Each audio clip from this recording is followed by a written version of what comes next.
What's going on, everybody? Welcome back. Welcome back. You know what time it is. It's time for another review, 90s review. We gonna get this started right here. When this time we review on Set It Off. Everybody know about Set It Off, right? Famous bank robbery movie.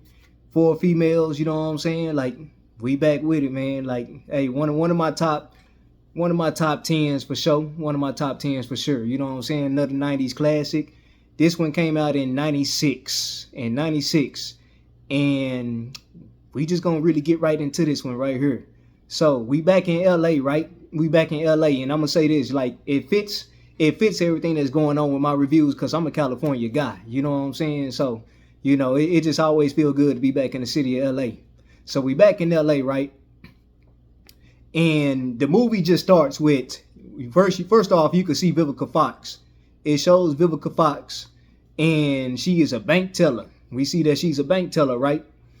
And right away, well, first of all, she's talking to a coworker, and a conversation is about going on vacation. And Vivica Fox, which is Frankie, her name is Frankie in the movie. Frankie is telling her coworker that she will fill in for her for going. I guess her coworker was finna go out of town and finna go on vacation. Matter of fact, she said she was going to Hawaii. And Frankie said, yeah, I'll fill in for you. I got you. So they having a conversation like any other, coworkers would have, trying to fill in ships and trying to get in, everything they can, before she goes off on her vacation. And so, like I said, Frankie is a bank teller. She's a bank teller, right? And off the back, she notices a familiar face.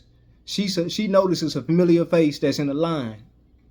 And just right away, like, she could tell, like, the vibe is off with this guy. You know what I'm saying? Like, she don't really see him like that. She know him, but she don't really see him like that.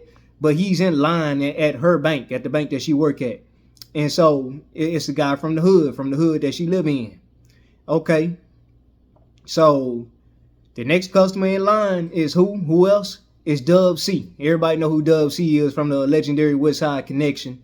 It's Dub C. But he plays Darnell in this movie. His name is Darnell, right? She's super surprised to see Darnell. I mean, super surprised. She was like, Darnell, I didn't know you had a bank account here. Know damn well he ain't got no bank account nowhere. But you know what I'm saying? She going like, I didn't know you had a bank account here. So, just super surprised to see Darnell. And so, and give me 1 minute. Okay, but anyways, yeah, super surprised to see Darnell. And so, right off the back, Darnell asks Frankie to empty the drawer.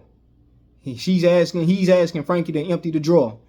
And it sparks I guess like a fear, I guess like you will understand, like, I guess what Frankie will be going through in this type of situation. Like, she sees somebody that she know, and she not really used to seeing him in this type of, place, in this type of setting.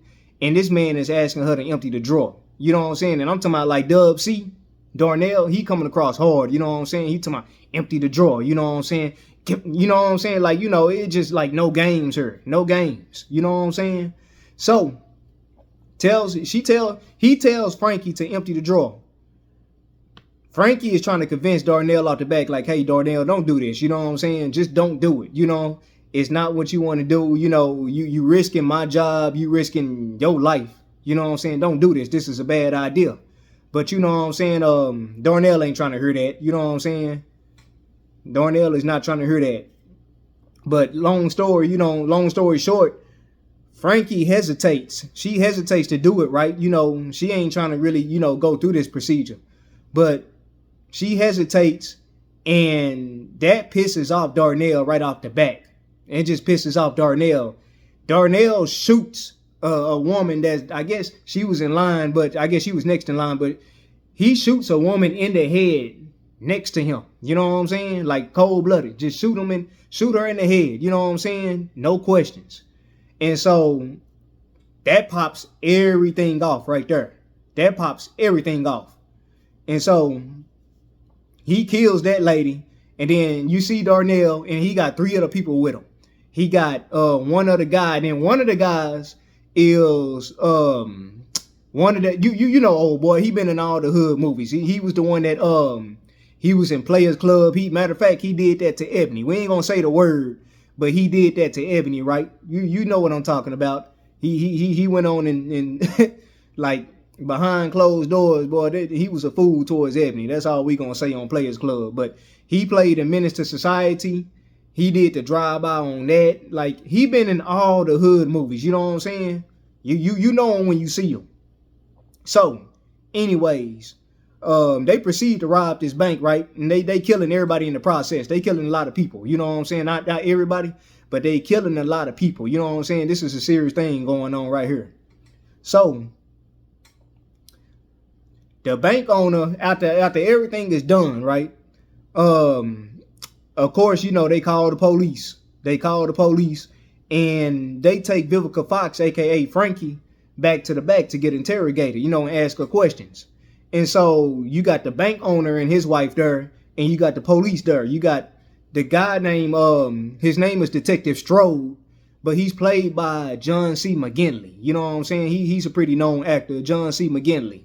So, anyways, yes, they're like basically just going over everything that she could have did different. Like, you know, what's the procedure like when you being robbed, you know, and she's telling them, you know, that, you know, I done been through this, you know, this procedure, and it's been told to me a lot of times. It's been drilled in my head a lot of times, right? But yet she didn't really go through with the procedure that she was supposed to do in that case because it was just the heat of the moment. Like, you know, first of all, she witnessed a death right in front of her. Darnell killed old girl in cold blood just right in front of her, right? So, you know, she's kind of delirious. You know, you don't expect Frankie to be in her right mind. So she didn't really follow through with the procedure. And the bank owner and his wife is really mad and upset the fact that she even knew Darnell. Because keep in mind, like I said, she knew Darnell, but she don't talk to him like that. They just live in the same hood. You know, they in the same, you know, around the same block. But they don't really, you know, come into, you know, interaction like that. You know what I'm saying? So that don't sit right with the owners. That don't sit right with the bank owner. It's like the fact that she even knew Darnell was a red flag for them. It was like, nah, we can't have you, like, you know, being in this bank, you know, working for us, and you got basically trying to say that she know criminals. You know what I'm saying? It ain't her fault that Darnell chose to come in there and rob this bank on this particular day, but he did. You know what I'm saying? So that didn't sit right with the owners. And then you got the police, Detective Strode, John C. McGinley, and you got this this black cop, female cop that's working with him as his partner. She's just coming across as like being real ornery and being real, like, you know, cold towards Frankie. She wouldn't even offer like anything to drink or nothing like that. Just real cold. You know, she's a real cold, you know, chick in this movie. So and I'm looking at my notes here. We have everything prepared this time, you know. So anyways, yeah, so they go through everything with that, and then at the end of the day, they proceed to fire Frankie just because of the fact that she knew Darnell. Like I said, keep in mind, she didn't like have any interaction with Darnell before this. It wasn't planned. It wasn't nothing that she set up. He just happened to choose this day to come rob this bank that she work at, right? And so now it done caused, you know, and keep in mind, they shot Darnell. Darnell didn't make it out this robbery. They shot Darnell and he died. He died. So he lost his life and she lost her job, you know, behind all this. And she was covered in blood, you know, from the lady getting shot in front of her. So this is just how cold all this was. You know what I'm saying? Like, it's real time, you know, real time cold. So they proceed to fire Frankie, right? And next thing we know, we at a 70s party. We at a 70s party, and it's a get down. Everybody wearing 70s clothes, except for one actor in this movie, and her name is Queen Latifah. Everybody know Queen Latifah, but she plays Cleo in this movie. She plays Cleo. Cleo, she is a stud lesbian. She's, you know, big in stature, and she, you know, her presence is known right off the back. So we are introduced to basically Queen Latifah. We introduced to Jada Pinkett before she was Smith, before she married Will Smith. We introduced to Kimberly Elise. And this was Kimberly Elise's debut role. This was the first time she ever acted on big screen, on big screen. So introducing Kimberly Elise. So this 70s party that they're at, it was for Jada Pinkett, which her name is Stoney in this movie. Her name is Stoney. It was for Stoney's brother. And it was supposed to be that he got accepted to UCLA. So that's what this party is all about. It's a 70s party for him getting accepted into UCLA. So it's supposed to be, a good occasion, right? So we celebrating that. And the four women was basically talking about the robbery the other day about, they had basically got away with $20,000. And Darnell is a crackhead. Keep in mind, Darnell didn't make it successfully out of this robbery. He died. They shot him.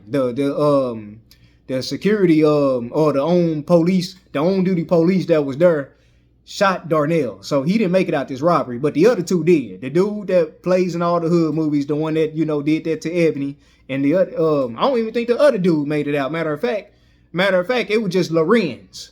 His name is Lorenz in this movie. The person that I'm referring to that plays in all the hood movies, his name is Lorenz in this movie. So Lorenz was the only one that made it out. And he got away with $20,000, right? Which is, for the 90s, it's a strap of cash, it's a big come up for, for Lorenz, so, and keep in mind, he didn't have to split it with nobody.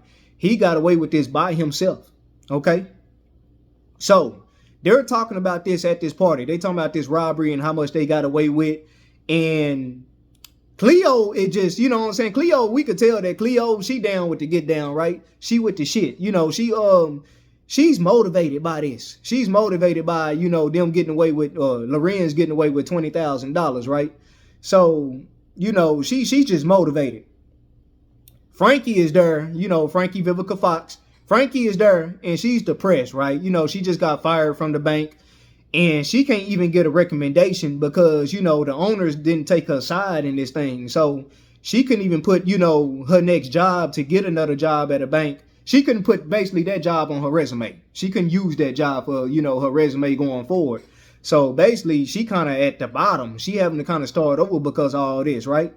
So it just, it's a sad time for Frankie. Yeah, so she can't even get a recommendation. And meanwhile, Stoney brother, the one that that this party is all about, we could see him having a good time, and then it kind of shows him kind of make a concerned face, like, we could tell something is on his mind, right? So he basically pulls Stoney to the side. He pulls Stoney to the side, which is his sister, Jada Pinkett. He pulls Stoney to the side and basically explained to Stoney that he was telling Stoney that he got into UCLA, but he didn't get a scholarship, which means that they would have to come up with money for if he wanted to actually stay, in UCLA. UCLA is, pretty expensive school, especially now, top tier school. So Stoney, basically tells him not to worry about the money. You know what I'm saying? Don't worry, we gonna get it figured out, but you going to school. She's really adamant about, her brother going to school. And off the back, you could tell that, Stoney is a caring, older sister towards her younger brother. She really cares about, his well-being and him going forward in his life and his career. So she's telling him basically not to worry about this, right? So, yep, so now we fast forward and we see a next scene where the four women, is Cleo, which is Queen Latifah, is Jada Pinkett, which is Stoney, is Vivica Fox, which is Frankie, and is Kimberly Elise, which is Tashawn, and they call her TT for short. They call her TT. So we see all of them. They smoking weed on top of a roof. And they basically kind of looking at this, I guess it was like I want to say, they basically on top of a roof and they see a work site. They could see a work site where they sitting at. And they was talking about this work site that paid like $15 an hour or something like that. And back then, $15 an hour, I guess you can say, was a difference, it can make a difference in some people's lives, especially back then in the 90s. Now, $15 an hour is like, it's average. You know what I'm saying? It's average. I believe minimum wage is still $7.25. So it's bigger than $7.25, but it's still like, you still kind of like down, at the bottom, you know what I'm saying, at $15 an hour, even in 2025 today. So it just show you like, the times, and where we was, they bragging about, man, Cleo was basically saying before they was laying off at this place, they was paying $15 an hour. And she was basically, saying that, hey, if you give me $15 an hour, I'll be on some what I got to do, sir, type shit. You know what I'm saying? Like, basically, she would just fall in line for $15 an hour. So, it meant a lot back then. So, they was telling, they telling Frankie, like, hey, Frankie, you need to come work with us. You got fired, you need a job, basically, you need to be working. And they work, Tashawn, Cleo, and Stoney, they all work at Luther's janitorial service for this scumbag named Luther. You know what I'm saying? He a real, like, just shitty guy. You know what I'm saying? Like, he real shitty. He real shitty. We'll get into Luther. But basically, like, she's not too fun of doing that. You have to understand, Frankie was working at this bank. She was a bank teller. So she used to wearing a business suit. She used to looking professional.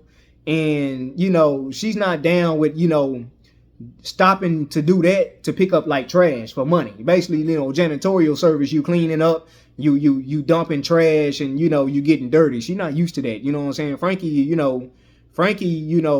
she considers herself, she held herself in a top tier standard. So, they trying to put Frankie on. And they start discussing while they on this rooftop smoking weed. They start talking about the robbery again. You know what I'm saying? They talking about this robbery, and they talking about, hey, basically, Cleo was saying, like, hey, if crackhead Darnell could get away, and keep in mind, Darnell got killed, but she was basically saying if they could get away with $20,000, we could definitely get away with, $20,000 or more, you know what I'm saying, robbing banks. So, like I said, you see where this is going, right? Cleo is down, like, she's trying to, like, basically, like, set this whole thing up for everybody. Like, she wants to do anything it takes to, come up on some money like that. So, okay, we get to the point where all four of the women, they're at this kickback in the hood. Everybody drinking, smoking, and they got they they cars and they whips out. You know what I'm saying? Cleo got this this old school Chevy Impala. You know what I'm saying? Like, it's nice, for the times, but it's like it's beat up, and it's like she need to work on it. She need to put some work on it. So she got this beat up Chevy Impala, sitting low, and they basically just hanging out, just kind of, kicking it, drinking. Like I said, Cleo is with her girl. Keep in mind, Cleo's a lesbian. She's with her girlfriend. And this girlfriend, like, she don't really say nothing. She don't talk. You know what I'm saying? She ain't fucking with nobody. You know what I'm saying? Basically, like, she just, she only about Cleo. And, like, if you trying to talk to her, like, she ain't even gonna talk back to you. Like, if you say hi, she ain't gonna say hi back. Like, she on that type of time. So anyways, like, everybody together. And like I said, Stoney is there. And we see a character that's in the shadow, right? And he done spotted Stoney. He done kind of caught well, actually he's paying close attention to Stoney. And he got this real smirk on his face. And to come find out, this guy is named Nate Andrews. Nate Andrews. And first off, bro, like, Nate, he the worst type of guy you could know. You know what I'm saying? Like, I'm pretty sure everybody knows somebody like a Nate Andrews. Matter of fact, like, I know of a person like a Nate Andrews. His name is Patrick, bro. Like, real slimy, like, just bottom of the earth guy. Like, I'm talking about, like, real, like, you don't want to, like, be associated with this guy. Like, he real slimy, dirty, scum of the earth. You know what I'm saying? Like, he basically, like, he's been preying on Stoney basically for a long time, right? He been trying to get at Stoney, basically. And he's this real old guy.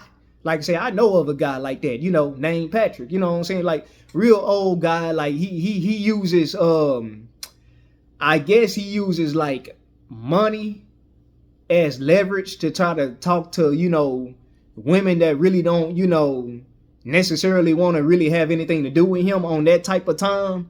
But, obviously, if they see, like, some money involved, they might be willing to talk to this guy. So anyways, though, we get to Nate Andrews, right? He just approaching Stoney with this, like, real smug face and, like, just like say real slimy, type of time. So Stoney, he called Stoney over there. He called Stoney over there. And keep in mind, Stoney's brother is, he's got accepted into UCLA, right? But he didn't get no scholarship, so he still need money. So Stoney is basically explaining all this to Nate and saying that, hey, she need the money to help her brother out. Real good sister, you know what I'm saying? Like she wants to be like the best sister to her brother, you know what I'm saying? Make sure he get in school and, get his career stopped, get his career popped off. So Nate is a used car salesman. So, he owns, I guess, this used car lot. And he's basically saying that he could help Stoney. He could help Stoney come up on the money. But, of course, it ain't for free. He's willing to write Stoney a $5,000 check. Basically, if Stoney have sex with him. You know what I'm saying? And I'm talking about, like, this guy's dirty, man. Like, you don't really want to be caught with this guy. You know what I'm saying? But, Stoney is in, she loves her brother so much that, she basically tell, Nate that she's in the bind. She used them exact words. She talking about, I'm in the bind, Nate. And next thing you know, they having sex. You know what I'm saying? Like I say, real greasy. It's real, like, nasty. You know what I'm saying? Like, Nate don't even look like he, done showered, and I'm talking about, like, he's sweating all over Stoney. And it's real gross. It's real gross. But, she does this for the money. And, she feels terrible about it, but she got the $5,000 check from Nate. So, she thinking to herself, like, hey, this is going to help my brother. I had to go through this, but, this is going to help my brother get into, UCLA. So, that happens. And basically, we get back to the scene where Stoney is bragging about, she came up with the money. She talking with her brother, right? And her brother name is Stevie. She talking with Stevie.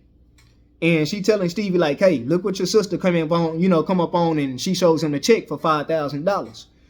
So that's when Stevie, this is like one of the worst parts of the movie right here.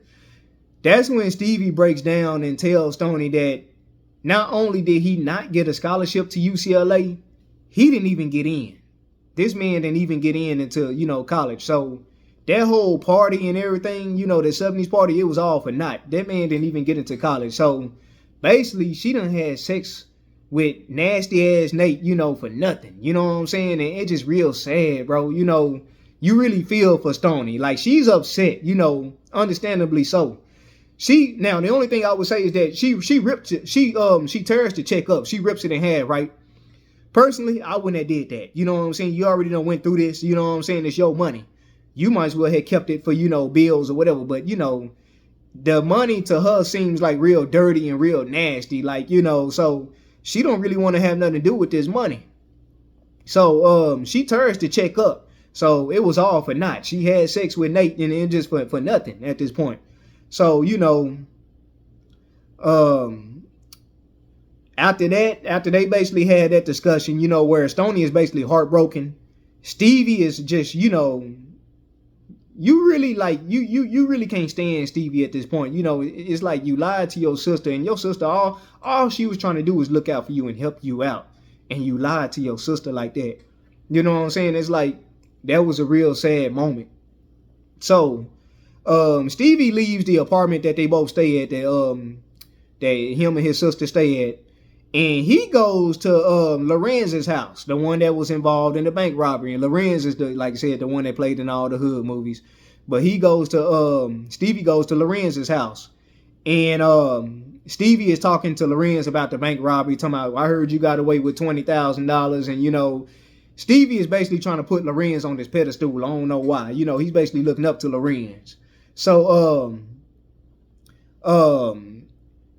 Lorenz, what was noted when they was reviewing the tape from the robbery, the police, when they was reviewing that tape, they noticed that Lorenz had an AP. He had an AP cut back in his head, like in the haircut. It was a 2 letters that say AP, and it stands for Acorn Projects. That's what it stands for. And so Stevie sees this AP on the back of Lorenz's head, and he says that, it looked good, it's fat. He used the word fat, PHAT. 90s, one of them lingo words. So he said it's fat. He said, hey, I want a haircut like that. So Lorenz's girl, which is Yvette Wilson, she passed away, but R.I.P. Yvette Wilson. She played in, I believe, she was in the Parkers, and then she also played, if you remember, she was supposed to be Janet Jackson on Friday when Smokey was trying to hook up with the girl, and she was talking about she looked like Janet Jackson. That's Yvette Wilson, right? So Yvette Wilson, she cuts this AP in the back. And first of all, she's against it because she talking about, well, he ain't even from Acorn Projects. Why are we giving him this type of haircut? But she does it because Lorenz tell him to. And tell the truth, I think Lorenz was trying to set Stevie up. The thing about it is that police was casing Lorenz's apartment. So they was outside his apartment, probably waiting for him to come out so they could get him. And so they cut this AP in the back of Stevie's head, knowing all that, right? And so Stevie leaves the apartment, and Lorenz gives him champagne bottles to celebrate, him getting into college. And that's a lie now. He didn't get into college. So he basically he gets outside of the apartment, and right away he's met with like a whole bunch of SWAT. It's basically nothing but SWAT. You know what I'm saying? Like coming to they were basically coming for Lorenz. But when Stevie walked out of that apartment and they noticed the AP in the back of Stevie's head that he just got cut into his head, they stopped him. And they stopped him with guns. They drew the ARs on him, and they stopped him. So Stevie scared, right? You know what I'm saying? Like Stevie keep in mind, Stevie got a champagne bottle that Lorenz just gave him. And he was wearing like a jacket, and he tucked it in his jacket. The dumb thing that Stevie did was that he went for the damn champagne bottle as he was getting ready to lay on the ground, because he was basically surrendering himself, right? He wasn't trying to cause, any trouble.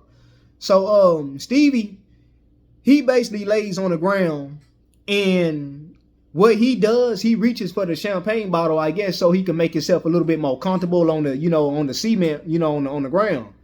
So they think that he's pulling out a gun, right? Trigger happy police. They think that he's pulling out a gun. And I'm talking about they shoot Stevie up. They wet him up. You know what I'm saying? Like, I'm talking about like, Stevie didn't have no chance in that moment. But, they shouldn't have, shot him. That was wrongful, of the police to do. They shoot Stevie. And I'm talking about multiple times. Multiple times they shoot Stevie. And so they kill Stevie, Stoney's brother, right? Jada Pinkett's brother. Man, so right away, this is Detective Strode, which is played by John C. McGinley. He notices it's a mistake. He said, like, hey, this ain't the guy. We done shot somebody that wasn't even involved in a robbery. And, we done, basically we done fucked up, right? Big time. So, wrongful death right here, wrongful death. And, we see this all the time with police, especially in like, in LA. You know what I'm saying? This happened frequently there. So Jada Pinkett Stoney arrives along with Cleo, Tashawn, and Frankie. They arrive, and of course Stoney is just upset.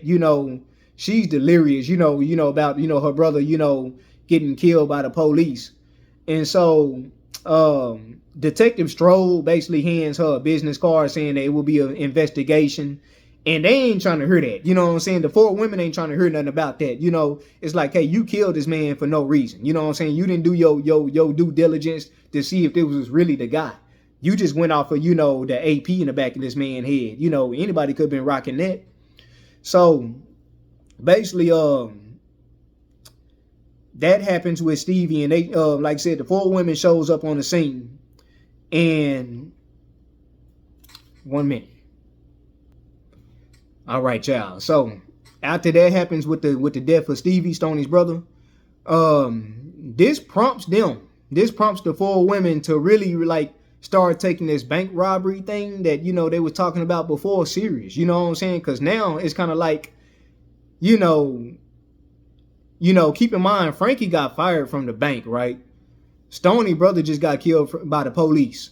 Cleo, she's already like, a criminal in a sense. She got like, priors in her background.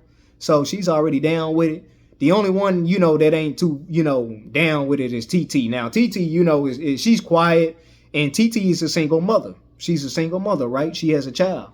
She's the only one out of the group that do have a child. And so that gets them, to be like, hey, we need to go ahead and start, doing this. We need to go ahead and start robbing banks. So they start casing banks. And then they start with Frankie's bank. They start with the bank that Frankie used to work at that she got fired from. And so of course Frankie knows the ins and outs of the bank. She's saying like, hey, when we get in there, it's a cow that gets passed around, from teller to teller, and that's where the cash is. And they have it, she's telling them like the amount of money that they have in this, in this cow or whatever. So, they basically getting some inside information already from Frankie. You know what I'm saying? So, they get to Frankie's. They finally go ahead and, come up with the plan to go ahead and, start robbing these banks. And they start with Frankie's bank. They get some masks and they get some wigs in this first robbery, looking real amateurish. You know what I'm saying? Like, all they had was like, matter of fact, it wasn't even a mask.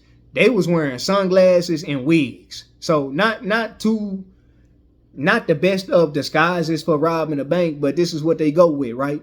So we get Cleo, we get Stoney, and we get Frankie to rob, this bank, this first bank.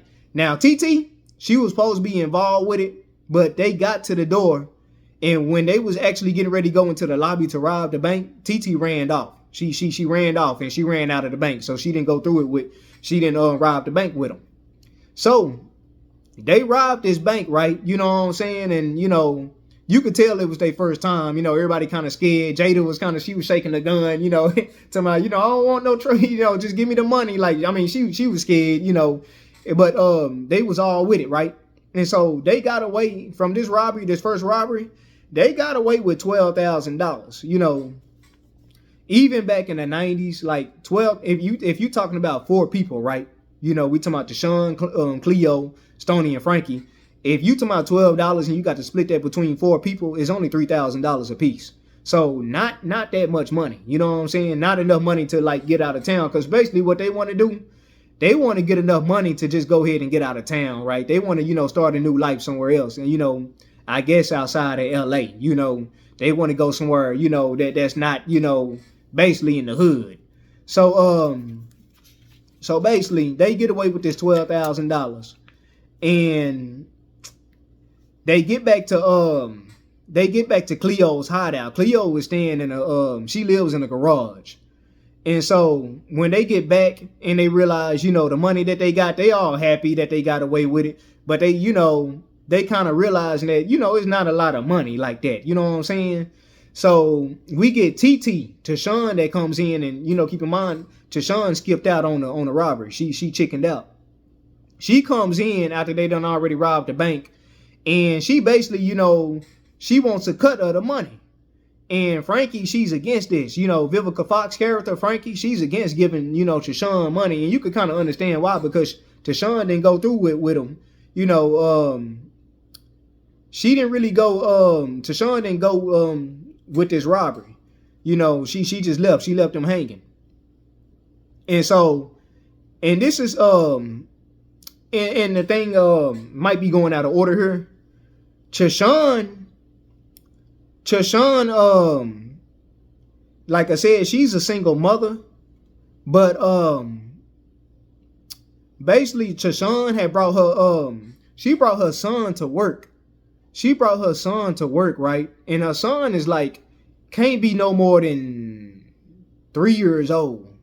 And so what it is that, they all working for the janitorial service, and they working for Luther. Luther is their boss, right? Luther basically like, excuse me, y'all. Excuse me, I'm sorry about that. Luther basically like screws them out of money. He finds way to dock they pay, for different things on the job. Basically trying to get out of like not paying them what they owe, right? So Luther is a real scumbag of a boss. So basically Luther Luther is lowballing these women so hard that Tashawn can't even afford a babysitter. So that prompts Tashawn to bring her son to work. But what happens to her son at work is that he got poisoned. He got poisoned at work. And of course, when that happens, they have to call CPS. So they call CPS, and they basically CPS lady, which is played by I forgot her real name, y'all. Forgive me for that. But she plays D. She plays D on the Wayans brothers. And she also plays in Friday. She plays Craig's mother. She plays Craig's mother on Friday. But you know, everybody know her as D on the Wayans brothers because she plays like the security guard on the Wayans brothers. Okay, but she plays the CPS in this movie, and she takes Tashawn's son away from her. You know, rightfully so. You know what I'm saying? That was neglect. You know, you shouldn't be bringing your child on a job like that. But you know, she felt like she didn't have a choice. So Tashawn loses her son to the system, and so basically, getting back to where they was, counting the money, and Tashawn was wanting her cut for not doing anything, not being part of the robbery. Frankie was against it, right? But then the other two, Cleo and Stoney, was like, hey, Tashawn needs this money, right? You know what I'm saying? Let's not do her like that. And even Tashawn kind of stands up for herself and be like, hey, I need this money. I really need this money. And she starts crying. And so Frankie gives in and be like, hey, Tashawn, hey, you my sister. I'm going to give you this money. And she gives her, the $3,000, even though Tashawn wasn't part of the robbery, right? So they all get paid. All right. So anyways, now it's like, you know how it goes. When you get away with something like that, you feel like you're invincible. You feel like you could just do it again and again and not get caught. And so that's basically where we at with these 4 women. So what they did was they cased another bank. They cased a second bank and they cased a third bank. They cased 2 more banks. And the third bank was actually where we get to meet Blair Underwood. Blair Underwood, everybody knows Blair Underwood. He plays in I know he was in one of the Madea movies, but he played on, if anybody remember back in the day, he played on this show called LA Law. He was on LA Law back in the day. You know what I'm saying? And Blair Underwood, you know what I'm saying? Like real pronounced black actor, you know what I'm saying? Smooth guy on this movie, you know what I'm saying? He got the 90s waves going on in the hair. He got the waves, similar to what I'm doing my hair. That's why I try to keep the bonnet, you know what I'm saying? But you wearing a do-rag back in the day. I mean, fast forward, we wearing bonnets, man. But anyways, though, yeah, he's a real smooth guy in this movie, And so we get introduced to him, and his name is Keith. Keith is a manager at this big bank called Downtown Federal. And so the 4 women are casing this bank. And immediately he's attracted to Stoney. He's attracted to Stoney, which is Jada Pinkett. He's attracted to Stoney. He's a manager, right? And he sees Stoney in his bank, and he goes to introduce himself to Stoney. And basically he asks, for her number. Stoney declines, but says that, she would take his number. So there you go. They getting hooked up. So Stoney done developed a love interest in a sense, I guess you could say. So they're casing these banks. And now we get to the point where they finna go rob the second bank. They finna go rob another bank, and it's called Balboa's Savings and Loans or something like that. It's a small bank though that they about to get to rob this time. So we see Cleo, she basically steals a Suburban. And keep in mind, Cleo has a criminal record, right? She's known for like Grand Theft Auto and things like that. So she know how to steal cars, and she's good at that. So she steals the car, the getaway car, and it's a black Suburban, I believe. And so they're in the process of robbing this bank. They're in the process of robbing this bank, right? And this time, Tashawn, she actually joins in on this. Tashawn TT, the shy one out of the group, she joins in on this. She said she was basically one of the she acted as one of the hostages on the floor. But what she was doing, she was looking for, any customers that might try to get out of line while they was robbing the bank. So she's playing like a hostage on the floor, right? And so what happened was, in the middle of them robbing this second bank, we see a customer that was on the floor, and he pulls out a gun. And he was basically about to shoot, the robbers, the four women. Tashawn, she came through. She stops the guy and pulls out her gun. Tashawn pulls out her gun at the guy and basically takes his gun and, basically stopping that dead in his tracks. So Tashawn is coming through now. She's stepping up her game. Keep in mind, she fighting for her son now. Her son is in the system. So they get this second robbery out the way, and they get away with 75. Actually, they got away with $300,000, right, which is some money. And so they get $75,000 a piece, which is, that's good money. That's good money. That's a good little come up for, all four of them. You know what I'm saying? So they get away with $75,000 a piece, right?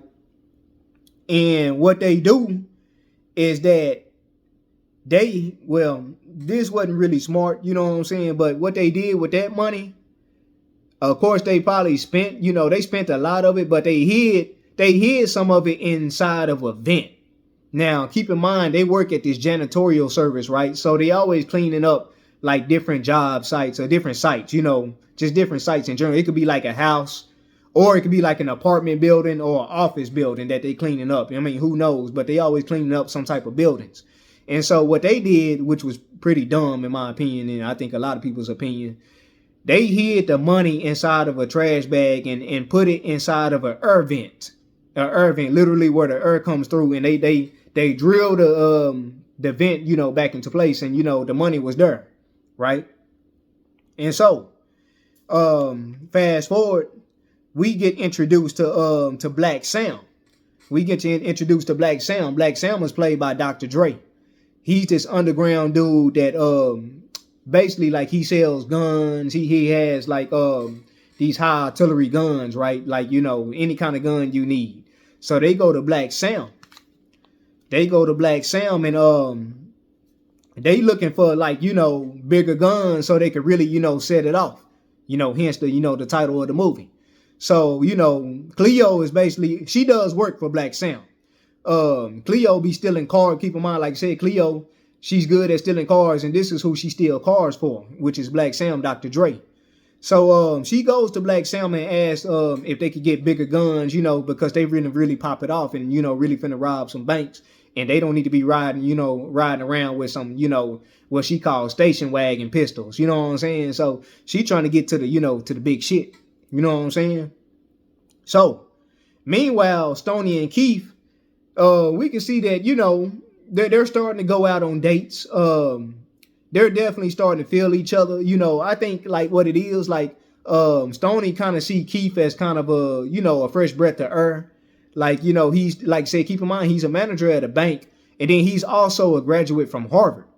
He went to business school at Harvard. So obviously he's smart. You know what I'm saying? He got some intelligence. He got a good background, and, he's making good money. So, she sees Keith as a fresh breath of air, and probably just a way out, a meal ticket, So they're going on, dates and, getting to know each other. So they romance, their relationship. They romantic relationship is kind of brewing up, it's starting to brew. So we can see that he's treating Stoney. Keith is treating Stoney to these expensive dates. He even gets to the point where he takes Stoney to, like, one of his I want to say, like, a business party where he got all the high executives from their banks. They, and these people, like, they probably bank owners, themselves, or have high positions inside of banks. And so he takes Stoney to this type of a, party. But what happens is, before they even get to the party, he noticed that Stoney don't have no real good clothes to wear there. So he makes a trip.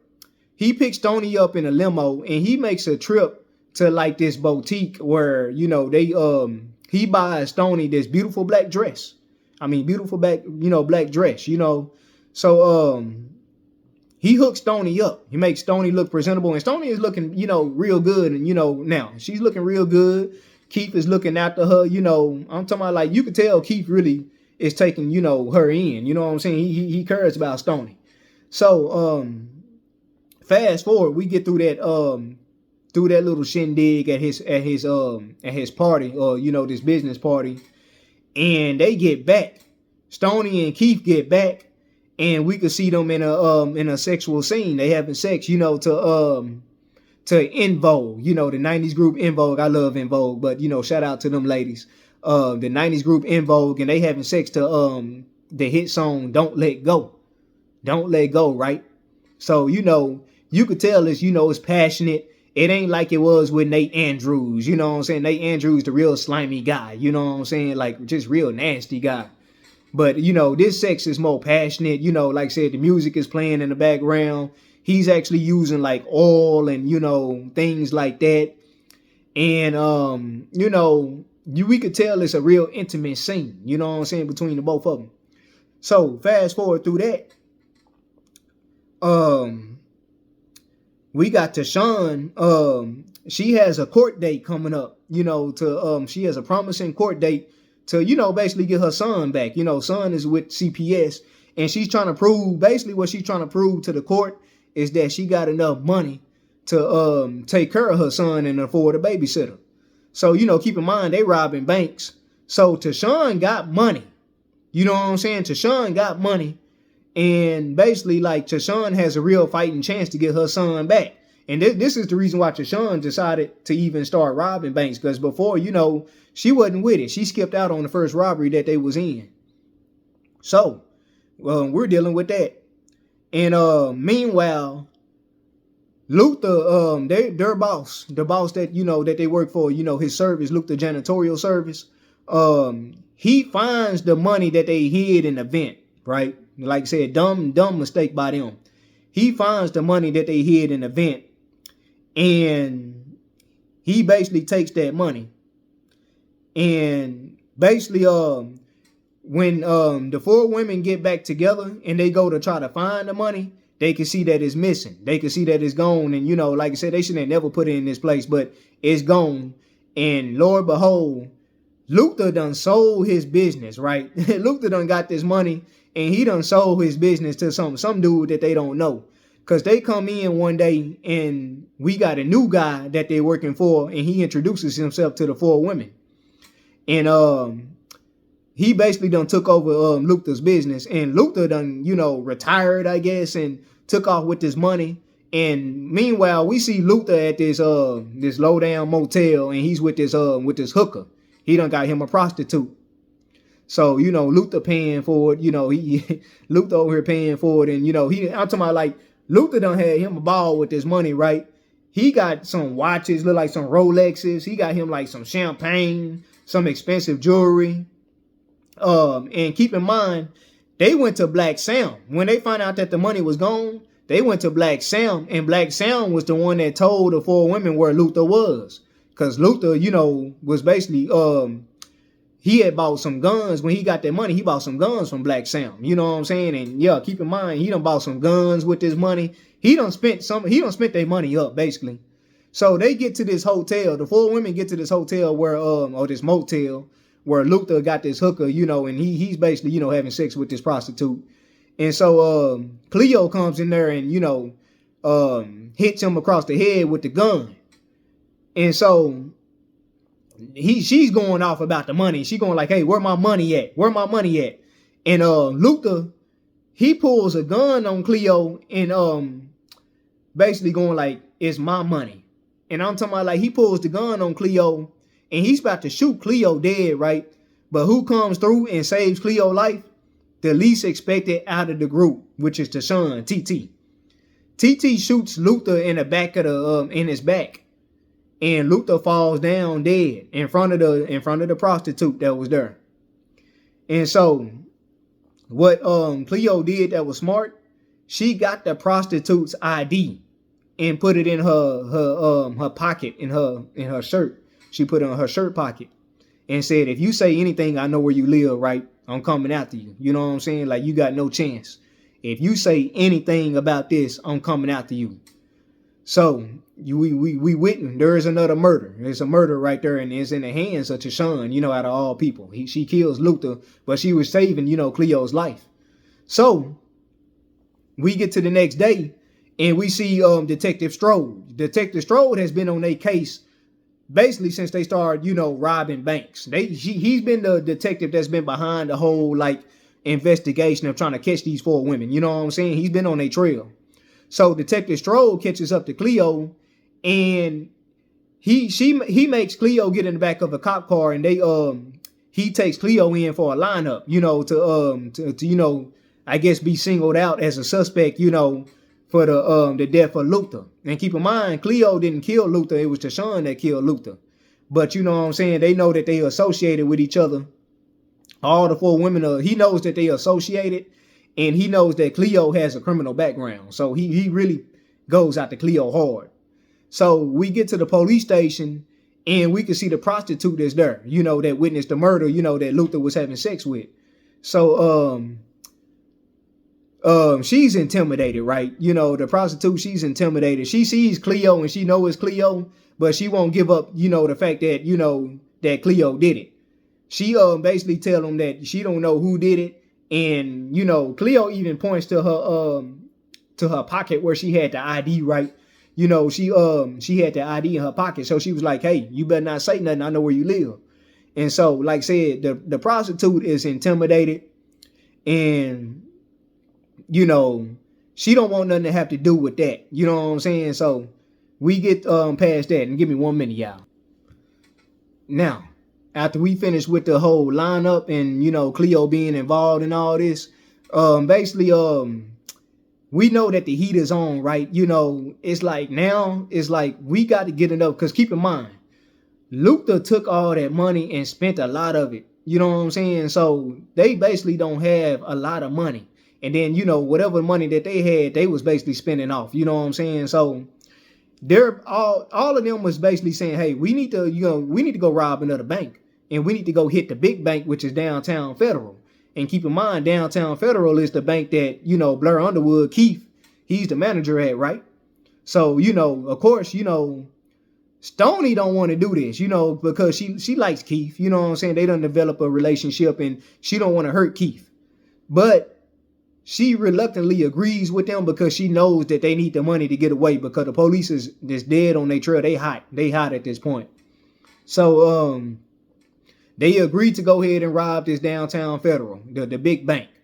And so we get to that. And basically what they was doing when they was reviewing, like the police had went to the Downtown Federal Bank where Keith worked, and they was actually going over the tapes and the robberies of the previous, bank robberies that the 4 women had committed. And Keith is there looking at the tapes with the police, right? He notices Stoney. And know exactly how she looked now. And it's like he notices Stoney on this tape and be like, oh, man, this is, the girl or the woman that I've been with and, that I've been sleeping with, and she's actually robbing banks. So now he knows, right? He knows about Stoney and, the crime that she's committing. So, So we get to that, and now, like, of course, Stoney, like, she don't really want to rob this bank. She even go as far as to, like, protect Keith. When they getting ready to rob this bank, she tells Keith to meet her at a restaurant that they had their first date at, which was kind of like in the hood, but they had their first date there. She tells Keith to go to the restaurant and wait for me, and I'll meet you there. But meanwhile, they getting ready to rob this bank that Keith is the manager at, which is Downtown Federal. So, Keith gets to the restaurant and he's out the way. He's safe. And they proceed to go ahead and rob Downtown Federal. Now, in the mix of this robbery, this is a high intense robbery. They come in there, they shooting off the back. You know what I'm saying? They getting money. They back there getting money. We can see Tashawn, she's back there getting money. She putting the money in the bag, right? She putting the money in the bag. And next thing we know, Detective Strode, they had just left the bank because, keep in mind, they was looking at the tapes and reviewing the tapes with Keith about, to have him prepared for just in case this did happen to his bank. And they left the scene, and it came through the radio that Downtown Federal is getting robbed. So they turn around, they make a U-turn, and they get back, to Downtown Federal. So now we get a standoff between Detective Strode and his partner, his partner that was acting all cold at the beginning of the movie, her, and the four women. It's a standoff between them. So we could see like the guns are drawn, and Cleo, she got her gun pointing at the police. Jada, which is Stoney, got her gun pointing at the police. All of them, Vivica, Frankie, all of them is they stand off at the police. You know what I'm saying? Guns are pointing at the police. Vice versa, they point at the guns at them. They saying drop your weapons. And so when they get ready to drop their weapons, right? I'm talking about the four women. They get ready to drop their weapons, and Tashawn puts her weapon on the floor. But we get a security guard that come out of nowhere. And I'm talking about this guy was so out of place. He comes out of nowhere and he shoots Tashawn. And I'm talking about shoots Tashawn like twice. And shoots her.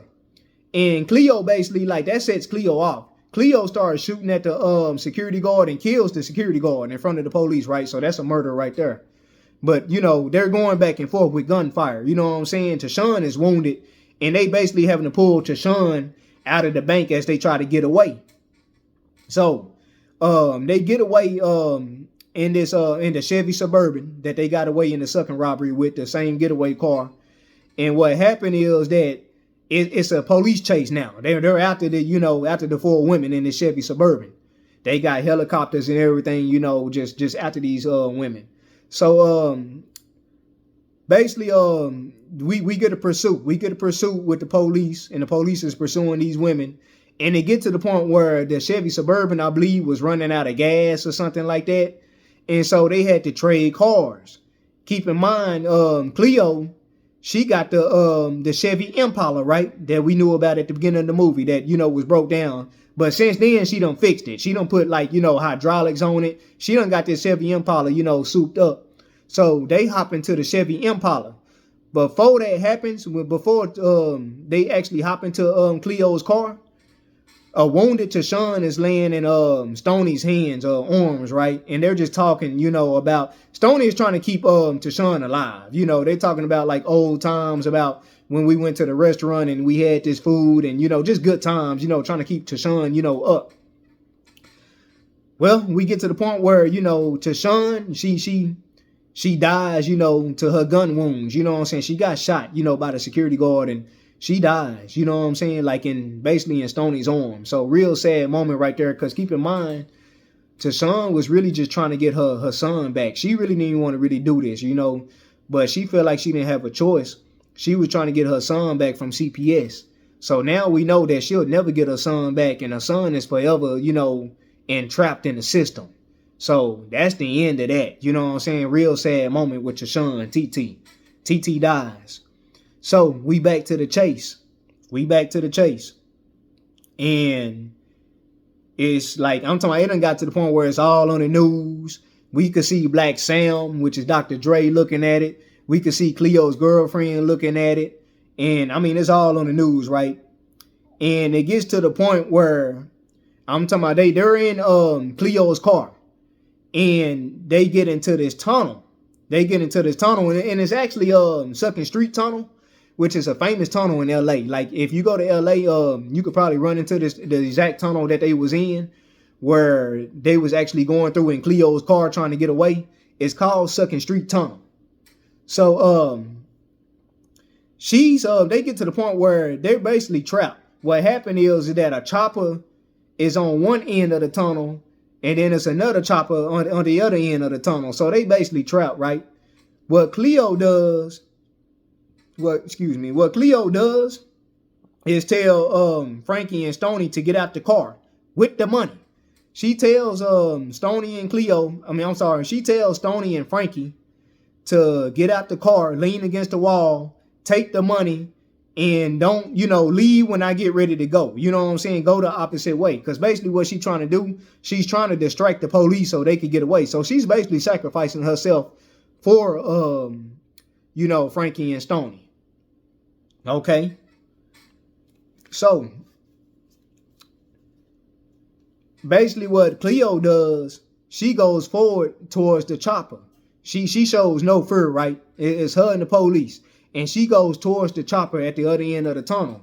She comes out the other end of the tunnel, and basically she crashes into a whole bunch of I believe police cars. Police cars had it like kind of barricaded where, they was ready to stop her car, stop her from, driving off.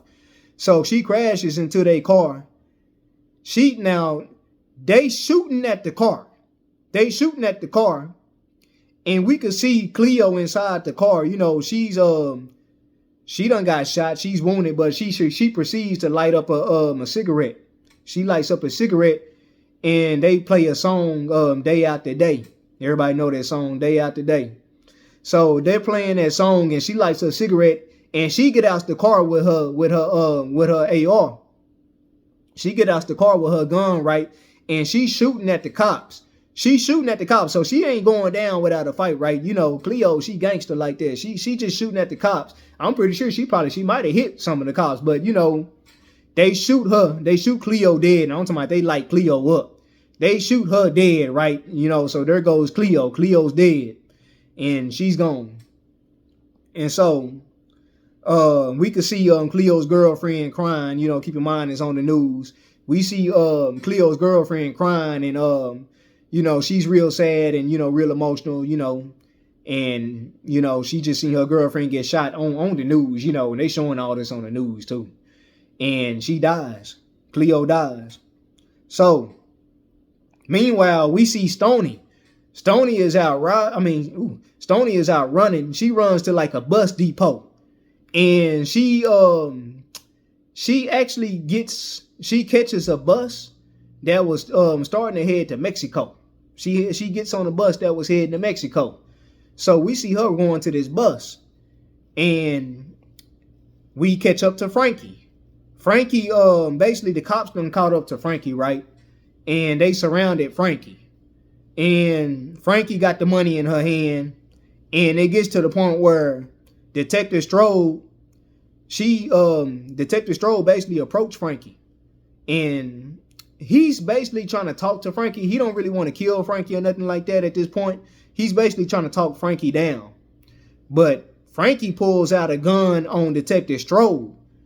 Frankie pulls a gun out on him, and keep in mind, she uses the same line that Detective Strode used at the beginning of the movie when they was interrogating her for the bank robbery that she wasn't, that she didn't have nothing to do with, but she got fired off of when they was going over, the procedure and what she should have did, to prevent that robbery, right? She turns it around on Detective Strode and said, "What is the procedure when you got a gun to your head?" And she's pointing this gun at Detective Strode. And so that prompts the police to, draw their weapon at Frankie. And what Frankie does is that she runs off. She runs off with the money. She turns her back to the Detective Strode, and she runs off. They shoot Frankie in her back. Now, keep in mind, I would have said, hey, you would have probably had shot her, but you didn't have to shoot her in the back. You didn't have to shoot her dead. You could have shot her in her leg or gave her like a less lethal round. You know what I'm saying? But they shoot Frankie dead. So now Frankie is dead, right? And now we could see Stoney. Stoney is on the bus in the background where she sees all this. She sees all this action, all the police, and she's on the bus and she witnesses Frankie's death. You know what I'm saying? She witnesses Frankie dying. And even Detective Strode, you could tell he's really like I would use the word hurt, genuinely hurt about all this, because keep in mind, they shot Stoney's brother for no reason. They killed him for no reason, but just because he had the haircut, that the bank robber, had, the AP. They killed, so he's already feeling bad about that. He actually spots Stoney on the bus, right? That's heading to Mexico. He spots Stoney on the bus and does nothing. He lets Stoney go. He looks at Stoney and just kind of let her go. And I think that was just a rite of passage of like, hey, this is what I owe you after putting you through everything I done put you through with your brother. And you done seen both of your, all three of your friends, die at the hands of, police of some sort. They done died though. It's basically all just Stoney. It's Stoney. It's all that's left. It's Stoney out of the group. So I think he actually genuinely feels for Stoney. And that was the reason why he let Stoney go on this bus to Mexico. And he does nothing about it. And so meanwhile, we get to Mexico, and Stoney, we could see that she got the money, right? You know, she's happy. You know, she's sad. It's a bittersweet moment because she's, you know, of course she's sad that she lost her friends and, you know, her friends is dead. But she got the money to live, you know, a new life. And she's in a, you know, whole nother country. She's in Mexico, right? So she got the money and she's pouring it out on his bed. We could see that she calls Keith. And, you know, basically she just you know, she didn't even say nothing to Keith. She picks up the phone and calls Keith while she's in Mexico. But she says nothing to Keith, but Keith knew it was her. Keith just basically said, like, Stoney, I'm glad you okay. You know, I'm glad you all right. You know what I'm saying? I know everything that happened, and I'm just glad you all right. You know, I'm not trying to turn you in or nothing. You know, I'm glad you okay and you safe. So after that, we could see Stoney, she had dreads, she had dreadlocks in this movie. And we could see her chopping off her dreadlocks, and now she's completely bald. And so, you know, and keep in mind, she might have been getting ready for the role with Low Down Dirty Shame. She played Peaches in that movie, right? You know, shout out to the, you know, the character Peaches in that movie. Yeah, she was in Low Down Dirty Shame with Keenan Ivory Wayans. And so she might have been getting ready for that role, the reason why she chopped off her hair like that. Because she basically had like a bald cut in that movie. So we could see Stoney riding off into the sunset on his Jeep. She had got her Jeep. And she's riding and driving off into the sunset. And that's it. That's it. You know, Stoney got away and she got the money and she's in Mexico living her life. This is a new life. And that's basically the end of the movie, y'all. Just a real roller coaster, right? A real, you know, emotional roller coaster with this movie. But, you know, that set it off for you. You know what I'm saying? Like I said, one of my top 10s for sure. We gonna keep this going with the, you know, the 90s movie first. We gonna get into other movies, you know, that's current too. But we starting in the 90s for sure. You know what I'm saying? One of the best decades of all time. You feel me? So, you know, I hope everybody enjoyed this this movie review on my channel, you know, Run's Movie Reviews. If you like this review, you know, just like the video, subscribe to my channel, you know what I'm saying? And, you know, just look forward to more videos, and I'm out. Peace.